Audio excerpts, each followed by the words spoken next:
I'm Dr. Kat Schreier, and I'm a water citizen. Are you? If you're watching this video, I bet you are. Water citizens are people who think and care about water. They're passionate about water. And that passion shows up in so many different ways. Maybe you see yourself in one of these folks. People that we come across at Water Citizen. Folks like Amanda. Amanda grew up on the Cape and lives on the river. She identifies with water as part of who she is in her life. Now, her job is managing a restaurant. But every second she gets, she is out on the water in her boat, sometimes picking up trash as she goes. When there was an opening at her local watershed council, she volunteered. She doesn't know much about water, she says, but she wants to do more. She wants to learn more. She wants to know more. She wants to give back. Maybe you're someone like Fred. Fred was a taxi driver in New Orleans when Hurricane Katrina showed up. Wiped out his home, his entire community. He and his neighbors got back together and they rebuilt their homes. 7 years later, they lost it again to Hurricane Isaac. He's gotten to know quite a bit about flooding in that city. I actually ran for local government recently. Maybe you're someone like Vaughn. Vaughn is working in IT, going to work in a cubicle every day, wanted something more meaningful in his life. So he started volunteering in his spare time for a local watershed group that was cleaning up the river and working with high school kids. Ultimately, they got a grant and they were able to bring him on board. So now he's running their educational programs and helping to restore the Anacostia. Maybe you're someone like Camille. Camille was working for a big oil and gas company, had a couple of teenage kids who were whining all the time about, all the horrible things going on in the world. And she said, hey, kids, quit whining, go do something positive. And they said, well, Mom, what are you doing? What are you doing to make a positive impact on the world? So she went back to school, learned about biosand filters, and created a nonprofit that now has programs in over 70 countries around the world, providing affordable water and sanitation technology to millions and millions of people. Maybe you've been working in the industry for a long time. Folks like Sally used to head up the EPA Drinking Water Lab and now heads programs to support water entrepreneurs. But what a lot of people didn't know is that her work in that field was inspired through her own personal story. A story of a family living in Mexico who had a baby. The baby died.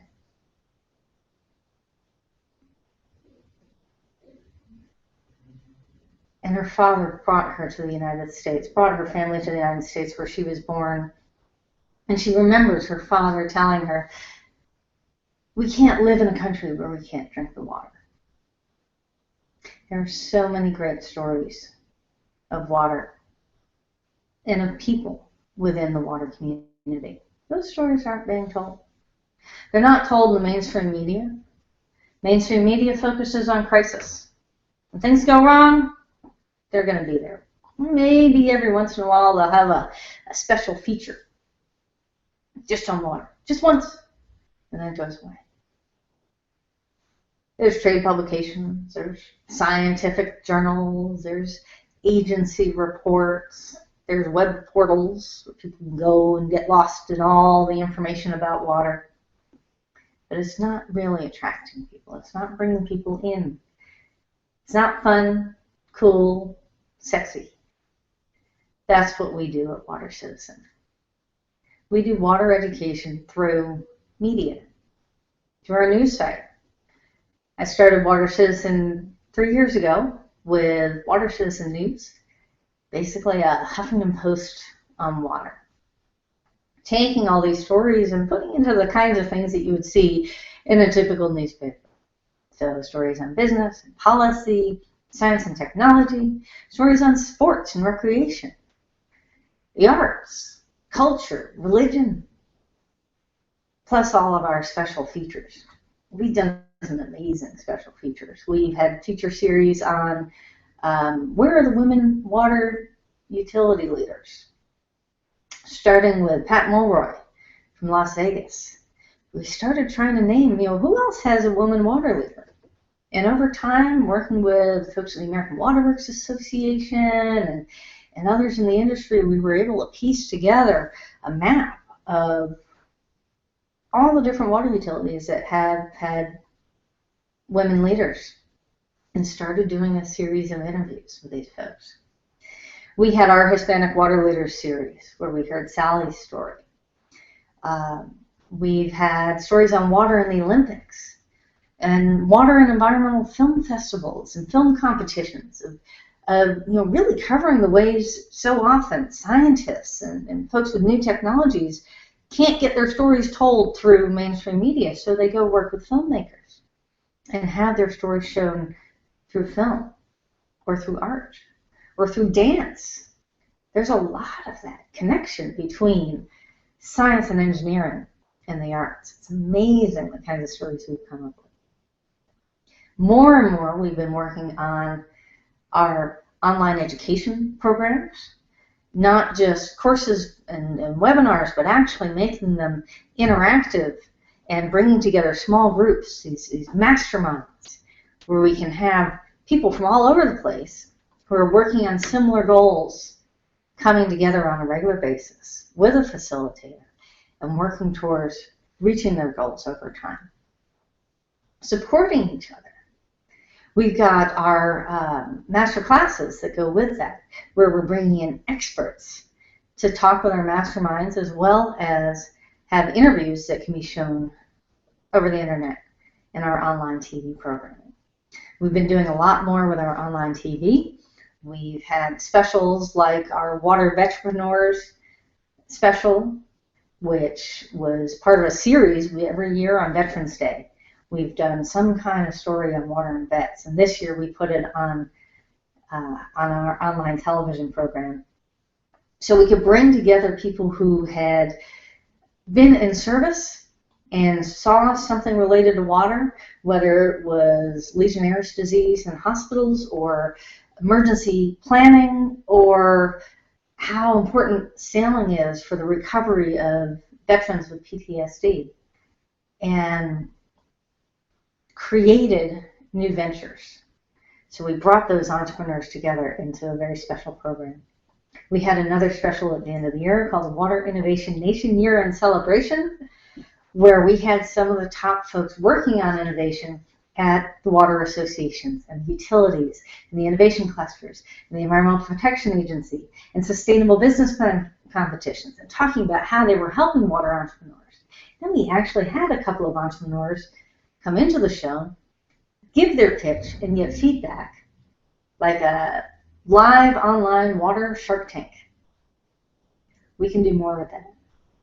We would love to be able to do reality shows, cooking shows, travel shows, competition shows, things where we can tell great stories and build an audience, bring people in, attract that audience in, and have education at the same time. Things like Undercover Boss for water, where we can go visit different companies all over the country, or go visit different cities that are doing innovative things with water in their areas. But we just got to make it fun. And keep our roots as an educational program. We may not know about Water Citizen is that we were founded. I created Water Citizen to be the National Water Education Center. It's based on things like California's Water Education Foundation and the Foundation for Water Education in Colorado, things like the Water Resources Research Institutes, where I have worked for many years creating these public education programs and looking at ways that we could put that online.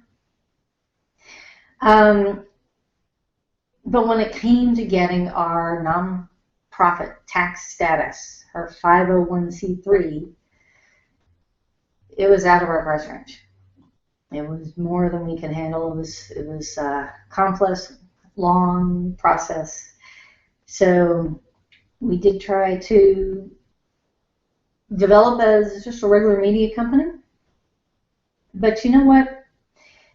There is a lot of interest in water education and communications and water-related media. There's funds that are available, but they're only available to 501c3s. And really, more than the money, there are partnerships and opportunities to work with other nonprofit organizations, agencies, universities that will only work with a 501c3. So if we want to work with their members, tell their stories, we really need to be a 501c3. And it's more consistent with who we are as an organization. We have been educational not just in terms of what we produce, but also in terms of how we're run. We've had dozens of interns here in the office from universities all over the DC area, as well as interns that meet up with us at conferences or support us remotely online. We have had journalists, professional journalists, that want to tell their stories that they've discovered in water, great stories that aren't being published in the mainstream media. I think a lot of the journalists who really discover how amazing the stories are in water and can't get them published, they end up writing books and speaking at water conferences. There are water professionals so we've worked with water professionals who want to tell their own stories in a positive, fun way. A number of folks who have traveled will send back their travel stories. So we'll get these great stories from India and Alaska and the top of Mount Everest, because, you know, people who are in water, who are interested in water, don't turn off that part of their brain when they go on a trip. So they'll see what's going on with the water in the other parts of the world where they are traveling. And they send that back to us with some amazing coverage and photos and videos, and really providing that outlet. We're not advocacy. We're not promotion. We're not here as a place for people to sell stuff. We are here as a place for education. And we want to become an educational nonprofit. And you can help. So let me tell you how to do that. First of all, we want you to be involved in this. And that is part of what we're about. We want you to declare your water citizenship. And if you look down below, you'll see a comment box where you can type in, say, I'm a water citizen. Water is important to me because, and tell us why you're a water citizen. Let us know that you're there. Please do that. I'll wait. You can pause the video, but come back. Great. Thank you. Now, next way you can get involved is we have an opportunity for you to contribute to this effort, and we have a number of perks available. First, 3 areas of perks that we have. Number 1, we have our Water is Sexy pins. And more than just pins. By the way, if you've never seen these, we also have them in pink and blue. Our Water is Sexy pins have been all over Capitol Hill. They have been all over water conferences and events all over the planet. And they've really been a reframing device. They've been a way for people to stop the whining. When we talk about making water less whiny and more cheesy, help people to stop whining and start talking about what is positive of what they're doing, what is sexy about what they are doing in water. And we've heard everyone from the head of New York City Water to the former head of the House Water and Power Subcommittee saying, wait, you know what? We need to change the way we're talking about water. We need to talk about how water is sexy. So, if you'd like to tell people that water is sexy, certainly you can get a button, and we do have those available. But we're also going to put our logo on fleeces and mugs and umbrellas and clocks and all sorts of things. There's some really cool stuff. In fact, if you want, you can even go to vistaprints.com and you can see any of their promotional stuff with any of the products that they can send in a single item. You tell us if you want that. Let us know. We'll put Water is Sexy logo on it. You tell us, we'll put a Water is Sexy logo on it. Second way you can get involved. Again, below this video, you'll see a second video. What we're going to do throughout this campaign is we're going to be talking to some amazing water citizens. I'll be heading out to the American Water Works Association Annual Conference and Exposition. The Water Mobile Journalist, Wawa Mojo, will be there and talking to find out what people are doing that is innovative in water, that is sexy in water. And we're going to be interviewing them and putting them here on this page. You too can be talking with us on this page, either during the conference or we can do this remotely and we can get your story and get it on the page where everyone can see it. Third area is through our special perks. These are going to be limited time offers as people make their donations to this effort. We're going to announce that they are going to be available for just a short period of time. Those folks who are donating their perks are going to be here in the product, in the video with me. So keep coming back to the page so you can find out what we have. We're going to finish on July 8th, Founder's Birthday, which is when we started 3 years ago. And from there, hopefully, we will have made at least our tipping point, which is the lower number that you see on the scale. That is the minimum just to get the hunting license, just to get the 501c3 and get everything all moved over. The second number is going to actually let us build an initial team so that we can have the right editing and video and equipment and oversee the intern program and start really producing our news site and our TV shows and our educational programs on a regular basis and get us in position so that we can start developing some larger projects. So we want you to be part of this process. We want you to be part of this campaign. Declare your water citizenship. Help us make water citizen sexier.